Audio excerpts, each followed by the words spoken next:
La cámara se enciende sola. Nadie la tocó. Un hombre de unos 50 años mira una hoja de cálculo con 60 nombres, 60 cuentas bancarias, 60 personas que confiaron en su voz. Junto a él, un chico de 20 y pocos años escribe sin levantar la vista. Ninguno de los dos sabe que llevan 14 días siendo observados. Lo que el observador acaba de encontrar en los archivos ocultos de ese sistema está a punto de cambiar por completo el rumbo de esta investigación. Porque esas 60 cuentas no son lo más grave. Lo más grave es un archivo con una fotografía, una fiesta de cumpleaños, un abrazo y una certeza que lo cambia todo. Esas dos personas no son socios. Son padre e hijo. Suscríbete ahora, porque lo que vas a ver en los próximos minutos, incluyendo un mensaje que el hijo jamás debió escribir y una llamada que termina en 4 segundos de silencio absoluto, es de lo más perturbador que ha pasado por este canal. Antes de llegar ahí, hace falta entender cómo empezó todo. La casa no tenía nada especial por fuera. 2 pisos, macetas en la entrada, ropa tendida en el balcón, puertas adentro. Sin embargo, había 3 monitores encendidos las 24 horas. Solo un tipo de negocio necesita esconderse así, detrás de una fachada tan normal, y el investigador estaba a punto de confirmar de qué tipo se trataba. Se hacían pasar por analistas de fraude bancario. Una llamada, una alerta falsa, una voz que decía, su dinero corre peligro, pero puedo protegerlo ahora mismo. No existía tal protección. Existía una ruta de transferencias que terminaba siempre en el mismo lugar. Pero la forma en que se repartían el trabajo no encajaba con una operación criminal común. Ahí había algo distinto, y el investigador todavía no sabía qué. El padre hablaba con un control absoluto. Sabía exactamente cuándo bajar la voz para generar confianza y cuándo subirla para generar pánico. El hijo, en cambio, se equivocaba, dudaba. A veces se quedaba en silencio más tiempo del que debería.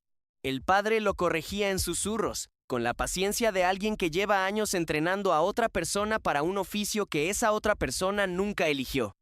Esa dinámica, más que cualquier otra cosa, fue lo que hizo que el investigador dejara de mirar la estafa y empezara a mirar la relación entre ellos dos.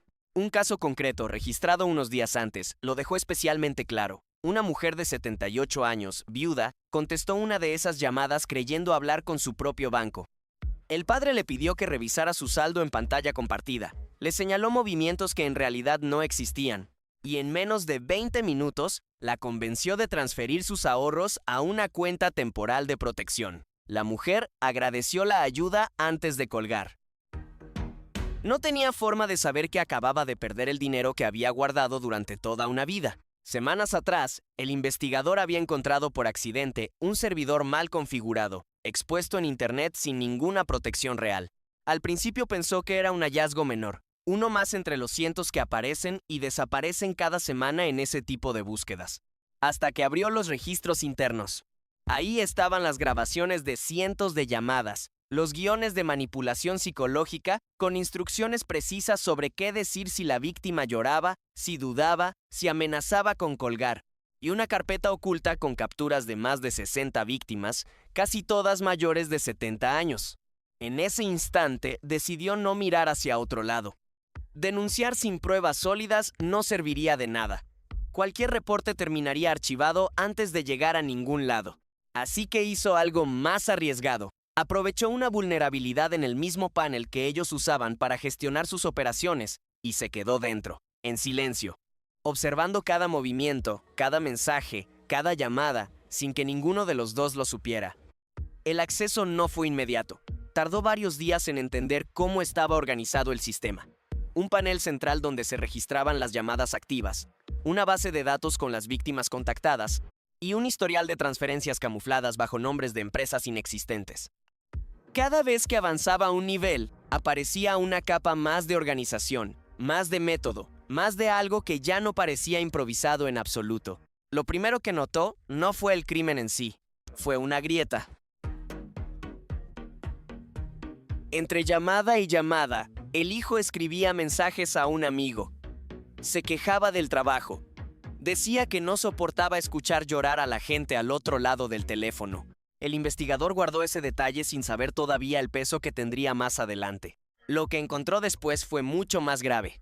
En una carpeta compartida, guardada ahí por error, apareció un documento con direcciones reales, números de identificación y esa fotografía familiar que lo confirmó todo. Ya no eran dos delincuentes cualquiera trabajando juntos por conveniencia. Eran padre e hijo.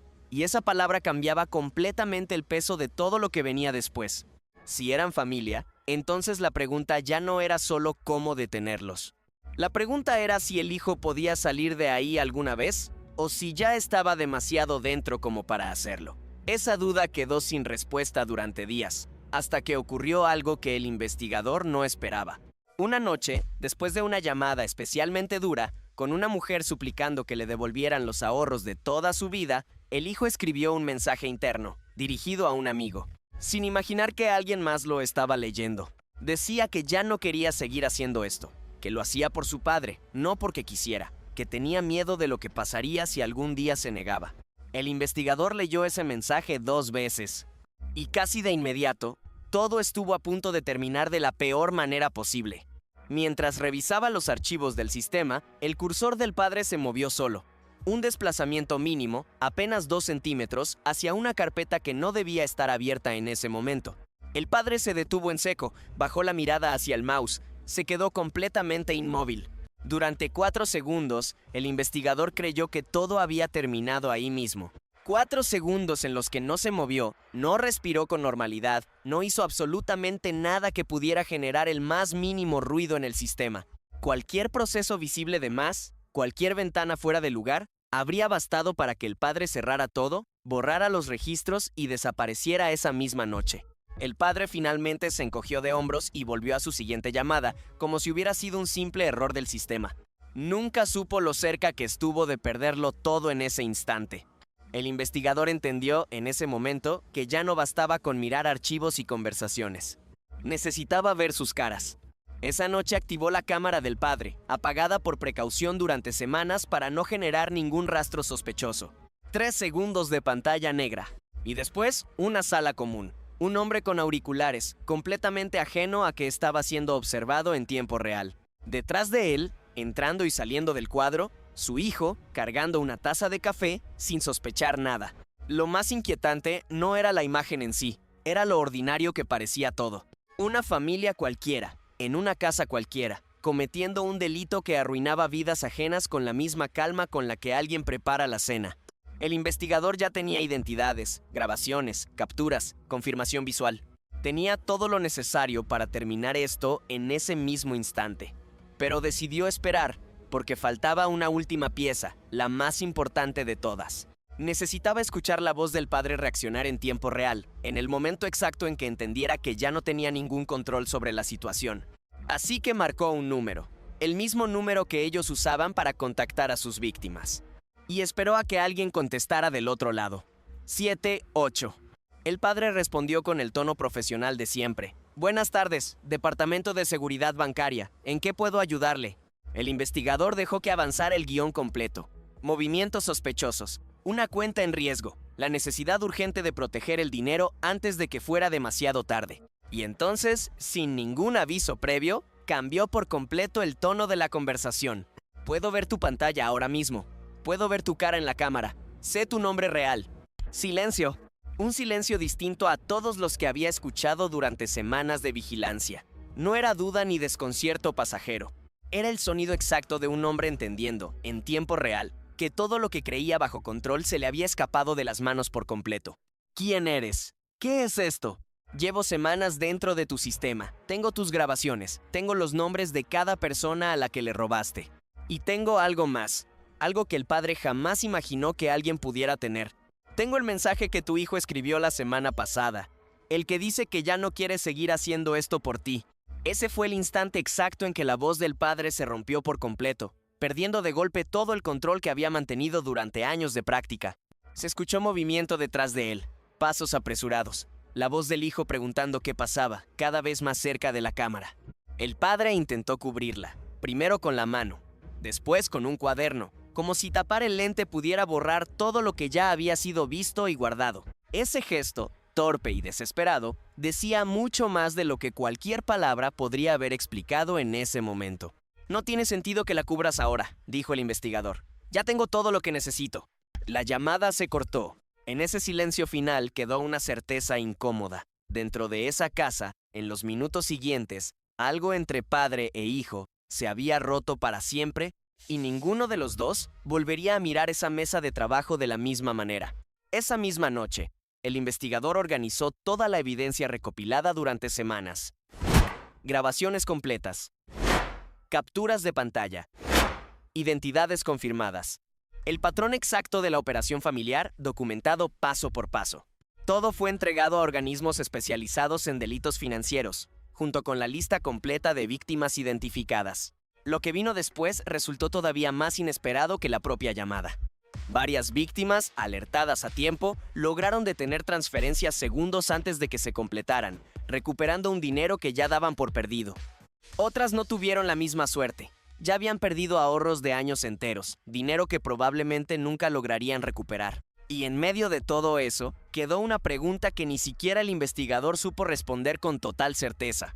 ¿Qué tanto de lo que hizo el hijo fue una elección propia y qué tanto fue simplemente una herencia que nunca pidió? Es algo que probablemente nadie fuera de esa familia podrá responder jamás con total seguridad.